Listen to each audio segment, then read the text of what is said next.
ഊയം നാളുകാർക്ക് ഈ വരുന്ന വിഷു സംക്രമ ഫലങ്ങൾ പൂർണ്ണമായിട്ടും അനുകൂലമായിരിക്കണമെന്നില്ല.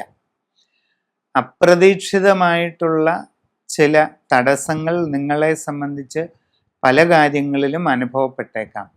നിങ്ങളുടെ കർമ്മരംഗത്ത് അത്ര അനുകൂലമല്ലാത്ത ചില സാഹചര്യങ്ങളൊക്കെ ഉണ്ടായേക്കാം. തൊഴിൽ ചെയ്യുന്ന സ്ഥലത്ത് ചില ബുദ്ധിമുട്ടുകൾ അനുഭവപ്പെടാം. വിദേശ തൊഴിലിനു വേണ്ടി ശ്രമിച്ചുകൊണ്ടിരിക്കുന്നവർക്ക് തടസ്സവും കാലതാമസവും ഉണ്ടാകാൻ സാധ്യതയുണ്ട്. അങ്ങനെയുള്ള പരിശ്രമങ്ങളിൽ എന്തെങ്കിലും പോരായ്മകൾ ഉണ്ടാകാതെ വളരെ ശ്രദ്ധിക്കേണ്ടതാണ്. വിവിധ മേഖലകളിൽ സ്വന്തമായി തൊഴിൽ ചെയ്തുകൊണ്ടിരിക്കുന്നവർ തങ്ങളുടെ കർമ്മരംഗം ഒരുവിധമെങ്കിലും ഭംഗിയായി നടത്തിക്കൊണ്ടു പോകുന്നതിന് വളരെ കാര്യമായിട്ട് ശ്രമിക്കുക. ഇല്ലാത്ത പക്ഷം പല ബുദ്ധിമുട്ടുകളും നിങ്ങൾക്ക് അനുഭവപ്പെടേണ്ടതായിട്ട് വന്നേക്കാം.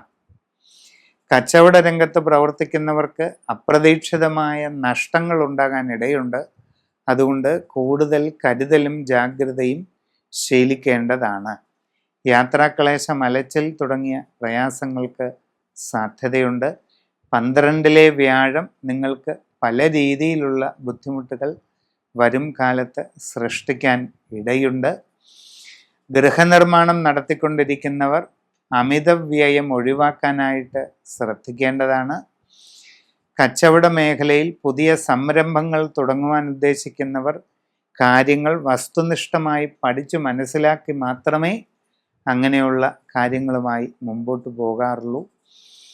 അത് ശ്രദ്ധിക്കേണ്ടതാണ്.